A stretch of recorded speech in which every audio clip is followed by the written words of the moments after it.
Gustavo, Diga. uma coisa que eu queria falar com você, porque eu realmente acompanho o seu trabalho há muito tempo já. Muito eu obrigado. gosto muito de ESPN, assim, eu sou um grande fã do jornalismo esportivo, sabe? Sempre fui, há mais de 20 anos e tal. Comecei isso porque sempre gostei de assistir, acompanhar e tal. Meu nome é igual ao seu, né? Meu nome é Gustavo também. Eu vi que, assim, houve uma dificuldade na transição do futebol tradicional para o digital, Sim. mas eu acho que todos vocês e as mídias aprenderam muito bem a como se juntar com esse mundo e tal, e eu acho que todo mundo vive numa situação de não harmonia completa, porque a gente sabe que o futebol é uma loucura, mas todo mundo consegue conviver bem. Eu acho isso muito, muito legal, né? Mas eu já vi você falando mais uma vez, você é um dos poucos que comentou isso já, o quanto certos absurdos acontecem e você tenta refletir sobre a sua própria profissão, porque, Sim. tipo assim, o Abel Ferreira ou qualquer outro treinador que vai numa entrevista coletiva e detona o jogo, né? E aí, a avaliação, que é óbvio que o cara fez a coisa errada, mas em geral a torcida fica do lado desses caras, Sim. né? E tipo, e eu já vi você falando isso, que também do jornalista uma reflexão de tipo, cara, por que isso acontece? Por que é um negócio obviamente absurdo que estão falando da gente, mas a torcida fica do lado deles mesmo assim? O que a gente como, né, classe fez o momento que a gente fez de errado. Por que nesse compram coisa essa também. ideia, né? Exato, né? E eu vejo você falando isso, já vi você falando isso algumas vezes também. E eu acho que é uma reflexão interessante de se fazer, né? Eu acho que a gente tem que sempre fazer uma meia-culpa, né? Assim, a gente como classe... É que generalizar é ruim de parte a parte, Claro. né? Quando eles generalizam o nosso trabalho, é muito ruim. E quando a gente generaliza a nossa classe, também não é o ideal. Mas eu acho que tem duas coisas aí. A gente tem que fazer uma meia-culpa, entender de que maneira a gente contribui para esse ambiente ruim e para essa visão ruim que se tem do nosso trabalho. E também tem que entender, que é uma parte difícil, que acho que hoje em dia, pela maneira que a comunicação está andando, impacto das redes sociais, do ambiente digital, da comunicação de nicho, a coisa está muito mais pro passional do que pro racional, né? Então, o torcedor, ele vai quase sempre abraçar quem é do time dele, por mais que saiba que o cara tá errado. Sim. Mas a gente também, como imprensa, a gente contribui muito pro ambiente ruim, a nossa classe precisa melhorar de todas as maneiras. Mas é uma reflexão que tem que fazer, cara. A gente tem que olhar pra dentro muitas vezes também e tentar entender o porquê das coisas. E assim, eu já escutei isso e eu queria saber a opinião de vocês sobre também, porque eu sou um grande amante de futebol brasileiro, tá? Também. Eu acompanho bem pouco o futebol europeu, eu vejo só Champions League quando chega ali nos momentos e tal, porque o futebol brasileiro já tem muita coisa pra gente E acompanhar. o futebol brasileiro né? é legal pra caralho. Eu acho muito apaixonante, legal. eu acho completamente legal, apaixonante o futebol brasileiro. Também. E eu vejo uma coisa falando, e aí assim, de que a gente tá com uma dificuldade de converter a nossa garotada, os jovens, pro futebol. Não, futebol em geral, mas o brasileiro também, porque agora nós temos transmissões de tudo quanto é coisa aqui, vê um futebol de um nível bem diferente, um produto que é muito melhor tratado lá fora do que aqui. Mas eu vejo se falando isso, mas eu continuo vendo o interesse no futebol brasileiro muito gigante. Tipo, eu já vi muita gente falando, o Brasil não é mais um país de futebol há muito tempo, e eu discordo, a gente respira esse negócio como poucos países no mundo fazem, não é? E eu acho que assim, o futebol internacional, ele pode te despertar uma paixão nacional, no seguinte sentido. A galera tá muito hoje aqui na rede social e tal, então vão pintar vários cortes, sei lá, do Mbappé, do Vini Júnior, e ali a pessoa a garotinha pode se encantar pelo futebol ali. E daqui a pouco descobrir que o futebol é uma paixão que tá na cidade dela, que lá eu vou poder assistir um jogo em São Paulo, no Rio, em qualquer lugar, que vai te dar uma imersão que o futebol internacional nunca vai te dar. A não ser que você saia daqui e vai morar Sim, em Londres, claro, sei lá, claro. em Manchester e tal. Ah. Então, acho que é um complemento interessante. Eu acho que isso, muita gente que já está na área do marketing do futebol consegue perceber bem. Não é que o futebol internacional é um rival do futebol nacional. Não, ele pode ser um complemento, porque no fim das contas, tudo é entretenimento. E tem muita coisa para entreter todo mundo hoje.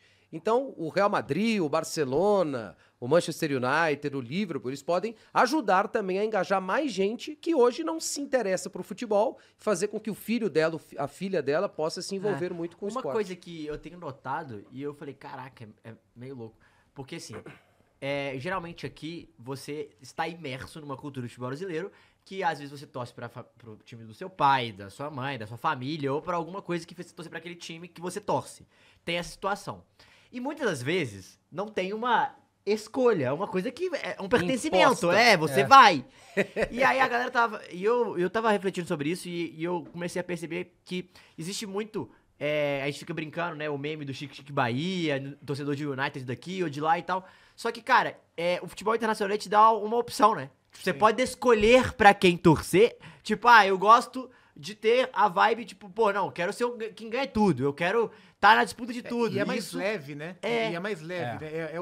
Eu brinco que é quase que o torcer do norte-americano, sabe? Que não é aquela paixão que o cara tá puto e não quer sair de casa quando o time perde. É um desfrutar diferente. Sim. Mas eu acho que o ponto que o Vinícius tocou, acho que tem alguns elementos que fizeram na última década, ou nos últimos anos, os adeptos de times de futebol internacional se destacarem mais. Acho que nas últimas décadas, a popularização do videogame, dos games, né?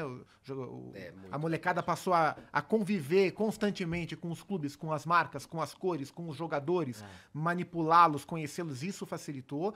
E o fato de que agora, já há algum tempo, né? Algumas décadas, todos os jogos são transmitidos. Então o cara consegue ver o número de jogos do Fluminense, o mesmo número que ele vê do Fulham, se ele quiser. E com a gente antes, aí quando a gente mais velho, né? Você tinha que procurar, né? O contato era menor. E eu acho que esse combo chegou, de maneira definitiva, a influência dos games, os cortes das redes sociais e a proliferação das transmissões, você poder acompanhar o Messi 24 horas por dia, chegou num momento de baixa de investimento no futebol brasileiro, onde o gap era enorme e ficou muito grande mesmo.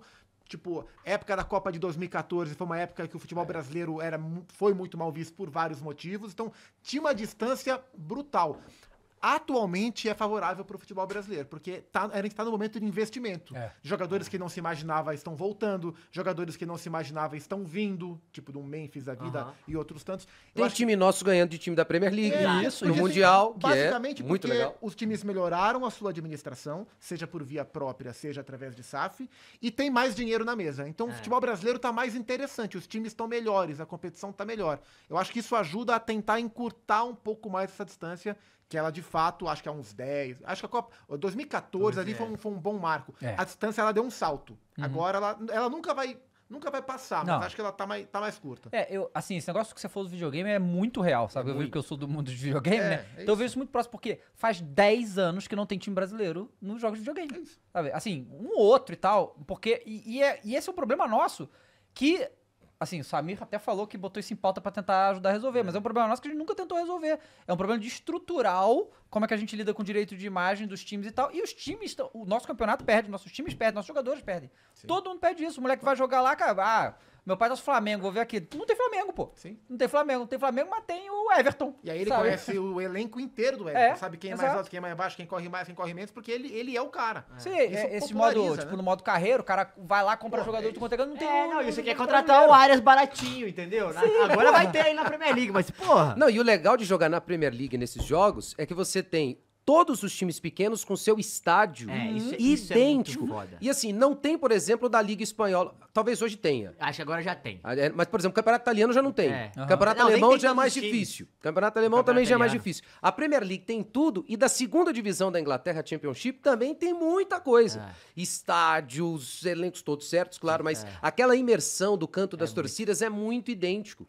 E isso traz a Premier League mais ainda pra dentro da casa das pessoas. Eu sei que o nosso papo não é sobre games, né? Mas a influência dos games hoje, do videogame propriamente dito, ela é tão grande que as coisas inverteram, né?